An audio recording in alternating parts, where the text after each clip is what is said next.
The Lorax 2012 is one of the strangest, messiest, difficult to parse films I have ever seen in my life. It often misconstrues the original so badly it conveys the opposite of the original book and film's intended message, and the few positive message it does convey are often buried in subtext. The movie is so cryptic at times to the point that I don't even think the intended audience of children could really properly interpret what it has to say, while simultaneously being so rudimentary and filled to the brim with guff. So let's begin with part 1, the woke Lorax. As opposed to the original, where the capitalist who destroys the landscape to make the deeds is Wansler, the Wansler is faceless. Here he is given a distinct look and personality, and a more specific relationship with the Lorax and environment at large. Despite the fact he is the protagonist for about half of the movie, he doesn't even destroy the tropical forest until the very end of his section with the infamous number, "How bad can I be?" So the film dedicates a lot of time to the build-up of the Wansler's relationship with the environment. The interesting thing is for the most part, even though the Wansler is ostensibly harmless to the environment, only cutting down one tree and feeling very guilty about it, the environment, in the early stages of the film, are extremely hostile to him. When he first arrives before the Wansler feeds the wildlife marshmallows, the wildlife seem intent on beating the Wansler's ass. And although it seems slightly justified, as his overenthusiasm led to him, he shaved one of the bear bellies and he threw his fucking tools all over the place and almost hurt some of the animals. He clearly didn't do it on purpose and tries to seem to befriend them before they get pissed off at him, although this issue is quickly resolved. After the tree is cut down, the Lorax takes the Wansler from his home and floats his bed down the fucking river. It is somewhat ambiguous here whether or not the Lorax is trying to kill the Wansler, but being as charitable as possible, the Lorax is sending the Wansler away from shelter, food, transportation, and the only reason he even saves him or checks to see if he makes that alive is because one of the little bears was accidentally left on the bed that was floated down the river with the Wansler. Then, after they barely fucking rescue him, who is cooperative and nice the whole time and does his best to try to save him and the bear, it seems the Lorax warms up to the Wansler a little bit, but in the very next fucking scene, the Lorax and the wildlife break into the Wansler's house, eat all this shit, break all this shit, and just take up his space. They decimate his property. I get these scenes are supposed to be goofy, but these are the exact arguments people use against environmentalism. In the sort of extreme form of the environmentalist movement, people start to view humans as a plague on the surface of the earth, as a fundamentally bad thing, with the implication that if all humans disappeared, somehow Earth would be better off. This is the extinctionist movement. I think at a fundamental level, you can think of things as a fight between expansionist and extinctionist philosophy. The straw man that most people and activists who care about environmentalism are radical, violent eco-terrorists. The Lorax is supposed to speak for the trees, not kill for the trees. And in fact, the constant heckling against the Wansler is one of the primary reasons shown by the film to disavow the Lorax's words and double down on his business empire. In the beginning, while the Wansler sets up his home, the Lorax attempts him to, he tries to get him to hit a bear or one of the little Barbaloot type fucks with his hammer as he stakes his goof-ass home into the ground, and then he demeans and shames the Wansler for it. And his violent ways. Shame on you. For shame. This is another super common argument used against environmentalism, that, environmentalists, harangue small businesses and try to harm or force them to harm others, and, they use, mob and provocate. I don't like the word provocative, but inciting, provoking. There's a fucking word for that. And while I do think it is a shallow critique of environmentalism in general, I just think it's ridiculous that it is basically completely represented and justified in a movie, that's supposed to fucking speak for the tree. And, the protagonist of the film, the regular protagonist, not the memory protagonist, the beta Ted.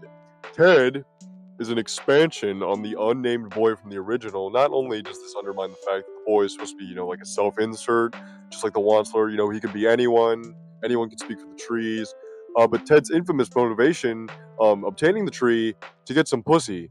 As an aside, the line that is used to expose this conflict is super fucking on the nose and ham-fisted.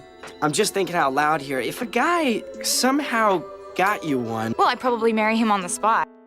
Then, like, if the hus is saying, oh yeah, like, boy, I want a delicious chocolate cake, man. If I had a man, like a mailman, buy me a chocolate cake, I'd crack his ass right on the spot. No questions asked. Like, come on. But, you know, this motivation is obviously fucking ludicrous. Like, not only is it completely added, it's not in the original work, but the implication that younger generations are only give a fuck about the environment to, you know, impress their peers or girls is, like, one of the most common arguments to criticize environmentalism as well. Like, the idea that you only want to, you know, get trees to crack your ditzy neighbor girl. And I say that because her reason for wanting the trees seems superficial.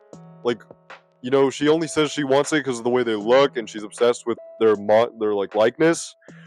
She doesn't really seem to give that much of a fuck about the environment, and you know, she doesn't seem to have like a really deep reason for wanting the trees. So that just kind of makes her come off as stupid. Like, yeah, bro, you know, Gen Z only cares about the environment to crack their ditzy neighbor girl who's obsessed with fucking trees for some reason. But like I said, super common argument against environmentalism. And that generally the way they avoid them is by adopting pseudo-moralistic stances on large-scale social issues so that they look good to their friends and their neighbors. And on that note, Ted's desired baddie, like I mentioned, like, she only wants the Truffulus back because she's obsessed with their likeness, the look of them. Just another commodity, no different from Ted's mother and her awesome fucking robo-tree. Mom. Come on, Ted. But again, on that point, part 2, Utopia. So the opening song from the Lorax is like an absolute fucking bop. It's a big deal, it's a brand new dawn. In Thneedville, it's a brand new dawn. Yeah. You know, it's a really catchy and, you know, goofy song. But the interesting thing is the song is almost bafflingly positive. The characters state constantly that they live in perfect harmony. Everyone in the song seems to be having a great time. I mean, look at all these big fat guys with like 3 girlfriends, you know, they got it made. But you know, this poses the question, if these people have everything perfect, you know, why do they really want to change? You know, what are the trees really doing for them? And I suppose the main reasons, like, seemingly cited by the film is just that, like, Thneedville it's, you know, vapid and filled with, you know, hollow simulacra. And the air quality there is poor, as they mention in the song. Interestingly, that second point is not only one of the huge contradiction in the film, given the simple fact, you know, everyone's outside in all these scenes and, you know, seem to breathe fine, but also to emphasize the Wansler's destruction. When Ted leaves the town, not only does he cough a fair amount, but, you know, he mentions how much it fucking reeks. Stinks out here! Don't make me come back! Which is especially odd, considering, you know, it's implied that, like, this sort of public air in Thneedville is superior to the outside air outside of Thneedville. So, either that means, like, the Wansler air is somehow, like, uniquely worse, or O'Hare is, like, supplying average air to the general public with, like, at least a livable baseline. You know, I suppose you could say, like, evidenced by the advertising scene, that, like, Thneedville maybe has, like, the potential to become worse in terms of air quality, because they mention, like, that they want to, like, put more dirty air out there when, you know, O'Hare's like, oh, the more smog in the sky, the more people will buy, you know? But that's kind of like an odd, specific reason that doesn't really get delved into more. Like, oh, Thneedville has the potential to become worse in terms of air. It's a fucking potential man over here.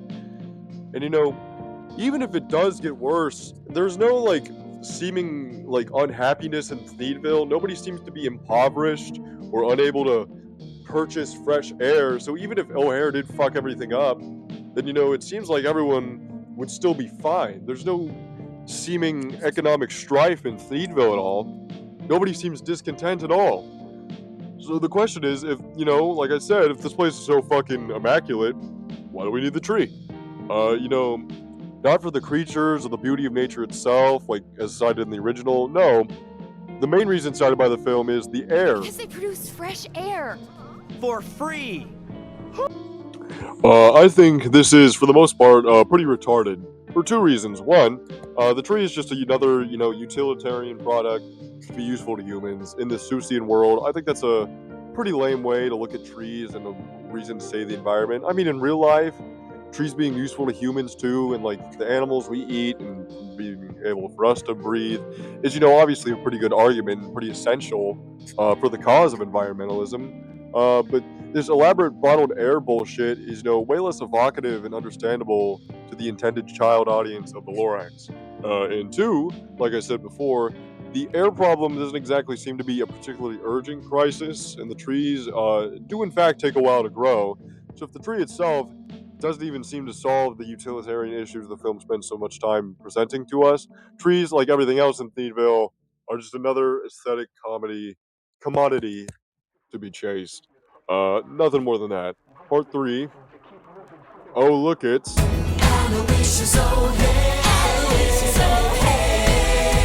I mean, you fucked around and found out. So, let's talk about the man himself. So, I already spoke on the issue of the bottled air, but now I want to talk about how the character of Aloysius O'Hare, and mainly how, inexplicably devious the man is. Where? Through the roof!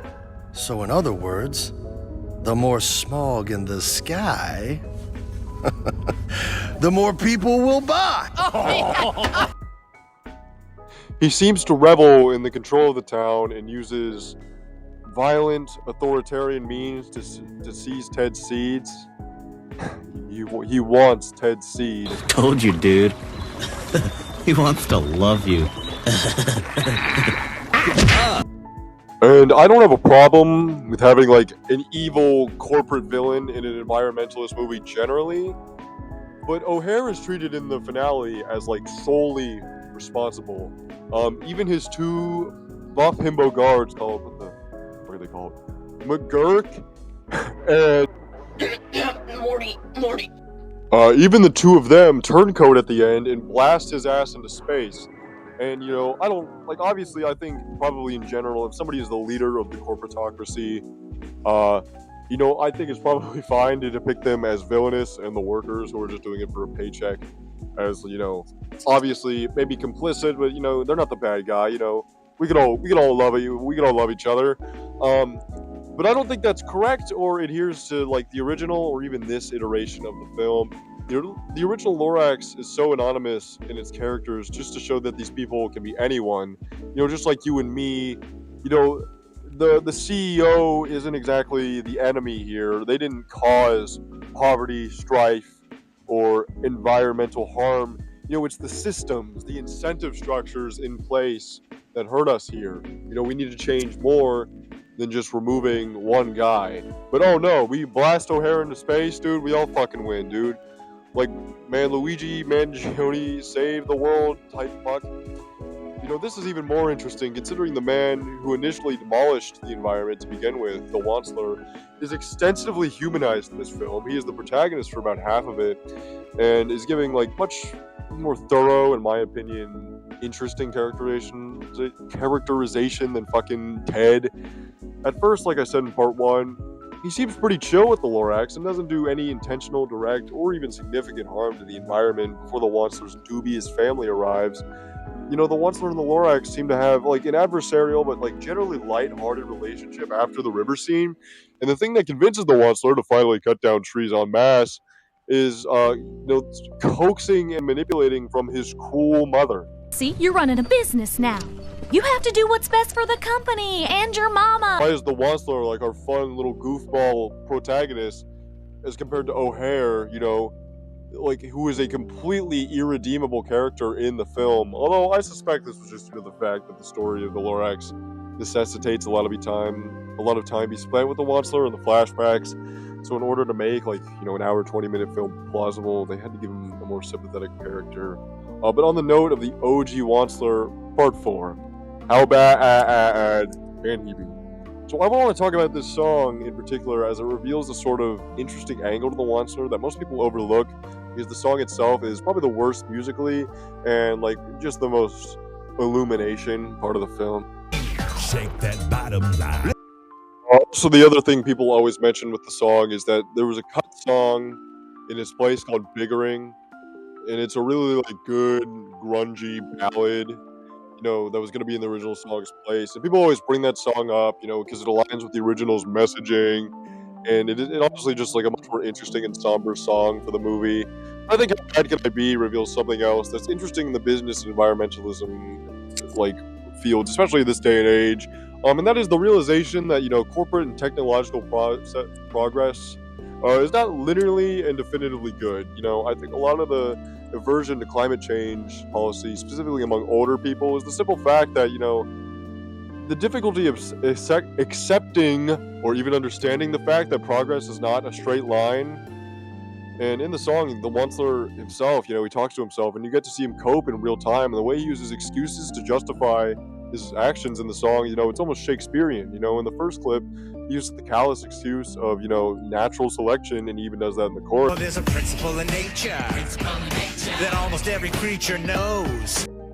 And then, he moves on to the business terms, like he moves on to the power trip. The environment is irrelevant now. He speaks to himself, but he does not hear. He does not listen. He is too far gone.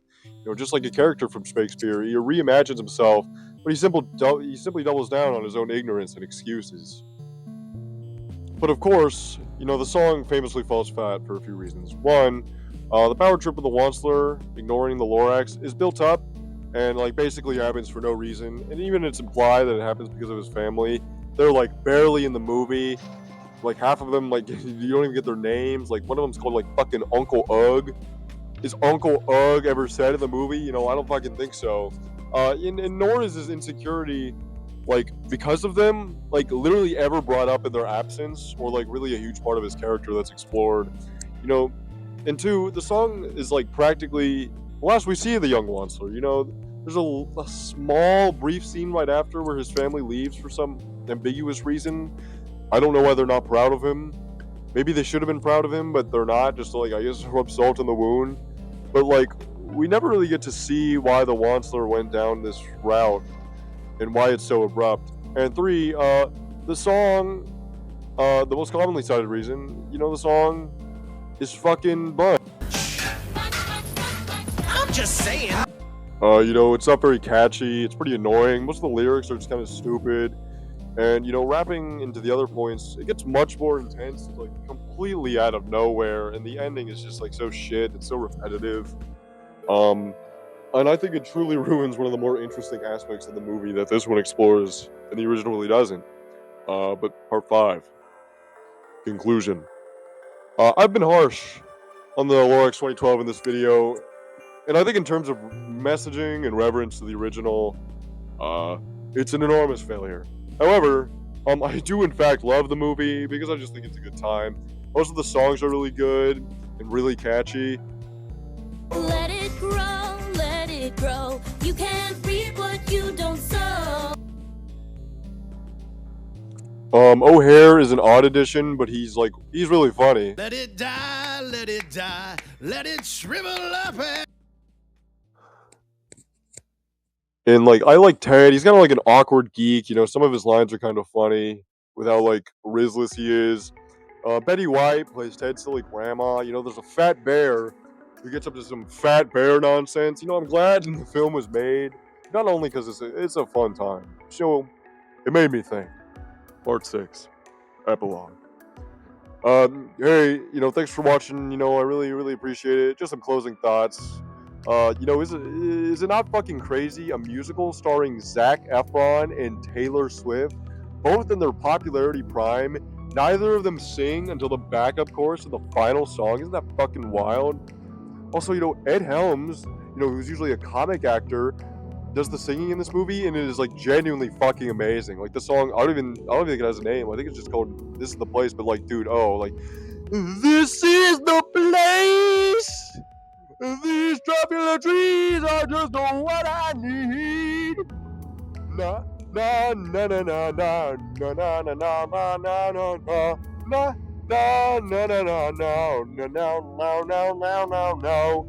So now our friendship can begin, hand in hand and wing and fin. There's nothing you and I can do. Now let's make my dreams come true. That's a banging song right there. All right, ladies and gents. Thank you for watching. Fuck off.